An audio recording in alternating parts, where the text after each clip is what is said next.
Hey everyone, welcome back to another episode of the NFT Sports Show. Hope everyone is well. Super excited to get back on track with everything. Obviously, last week now was our beginning of series 2, if you can say that. Just kind of giving you news, kind of bringing the latest NFT sports news. Of course, there's a lot of information that I've missed over the last like 2-3 months, but if you see on Instagram and see on TikTok, there's so many posts, so you've got so much information to catch up on. Be interesting to see how the projects have done from a few months ago, or if the things like obviously a speculation about some things I'm going to talk about here is like, oh, they're going to happen, or did they happen a few months ago? Another thing we're also going to be doing is some latest updates. So Sorare is probably one of the most popular, not saying the popular, it's probably the most popular sports NFT right now, especially football, and now they're going to baseball. Obviously, Top Shop as well is huge. So we're going to be doing like a weekly roundup at the end of the session, which is going to start next week, basically telling you the top 5 sales and things to look out for and so on, just some tips and so on, and just basically learn more about how Sorare work. Sorry if you're watching this on YouTube, I currently have a very itchy eye. So this episode, we're going to be talking about a few topics. So let's get straight into it. I don't have a theme tune, but that would have been a great place to have like a one of those theme tune things, but it is what it is. So if you know the UK and you know football, the FA, the Football Association, is basically UK's footballing governing body. And there's been rumors that the FA are considering joining into the NFT space, joining with crypto partners. They're wanting to go down, or they want to remove a lot of gambling advertising, and probably crypto is going to be the way they change that. So many years ago, smoking, the last decade has been gambling, next is going to be crypto. So probably in 10-20 years time, crypto will go, but that'll be the thing. But they're not discussed on how the FA are going to get into the NFT space. They're just doing a lot of research, but they do mention in a lot of articles that they're going to do it properly and they want to make sure it's good. Now we've seen Sorare, we've seen Liverpool, we've seen Spurs interested in the NFT space. Liverpool's one didn't really go out well, but again, I mentioned in last week's episode, and I'm going to mention it all the time, is they're not doing best. They're not doing good enough education to the fans. They're just saying, here you go, buy my NFTs. And if you look at any other most successful NFT projects, think about the 5 months before or year before the launch, they probably have a good Discord group. They're educating their fans.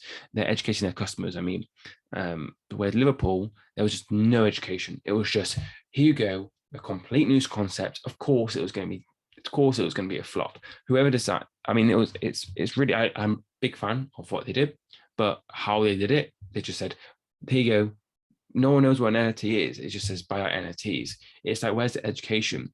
It's like paying someone who's grown up never playing football, put them on the pitch, put them in centre mid, and say, here you go. Where actually months and everyone around them has years and months of training to play in that game.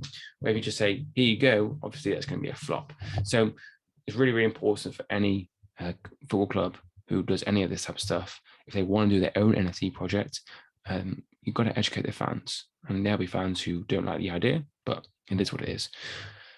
So next topic is Sorare. So this is Sorare and the NFL have a little competition. So obviously the NFL are trying to create their own fantasy football game, like a bit like Sorare, not better version, but basically create this video type of game.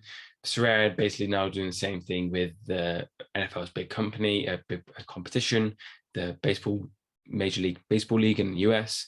So it's kind of quite interesting to see how that will work. But Sorare there's currently around 1.8 million Sorare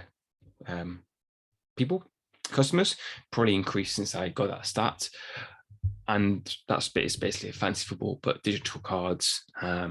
And a lot of them go for really, really expensive. Like last week, there's been Mbappe or Messi's gone for like $10,000, $13,000, and so on. So it's a way to make money, but again, it is a sense of gambling. and you've got to be very careful before that. But that's really interesting to see how it works. And apparently, there's going to be a free version soon, and then there'll be a paid version for this, the baseball Sorare version, whatever it's going to be called. If it's going to be Sorare or just Sorare baseball, I don't know. It's going to be coming in July. I think July this year or next year, probably this year. So sooner than we thought. Next topic is Dwyane Wade, the 3-time NBA champion, is joining the NFT space, which is really, really interesting. So he mentions in this article, and a few articles I got this from, he likes to take risks, and this is apparently his biggest risk. Obviously, that's really cool to hear that he's investing in the NFT space. And yeah, there's not much about what the NFT is going to be about. If it's going to be partnering with like Autograph, or is it going to be Autograph is basically Tom Brady's NFT marketplace, or it's going to be partnering with the Top Shop. But basically, last week we saw Magic Johnson, Magic Johnson join the NFT. I don't know why I struggle with that word. It's a tough word. Magic is what it is. Obviously, last week I mentioned about Johnson joining the NFT space. Now, this week, Dwyane Wade, obviously, this actually was been something happening a few weeks ago, but he's getting more invested. There's more articles about it and so on, which is quite exciting. So, no information about what it is or where to go and so on. But once you do, when there is more information, you'll find out. And lastly, really exciting. So GreenPark is basically this metaverse company, and GreenPark are partnered with various companies like the NBA, MLS, League of Legends. But now they partner with the Liga. They've done that for a while now, but now they're starting to sell the Liga shirts in the metaverse. So they're basically creating LaLiga matchday shirts as NFTs and basically selling the metaverse. Their goal is to drive fan engagement, obviously to make money as well. But it's a big licensee, license together, good partnership, and maybe increase their revenue, because obviously they got a license, and in this GreenPark, they have the official merchandise, and it's where the people, when NFTs grow more, and let's say GreenPark grow more, these NFTs will be more valuable because there'll be a bigger demand. So it's really interesting to think of us like that, even though maybe not be too expensive now, when there's a lot more users on the game, and they've only got limited LaLiga matchday shirts, the price would go up. So think about getting it now. Maybe it's a good investment. No financial advice, but it'll be interesting to see. I haven't done it, but I'm definitely interested in see what it looks like. I'm looking at their logo right now, and it's quite fun. It's like a cartoony metaverse, the classic.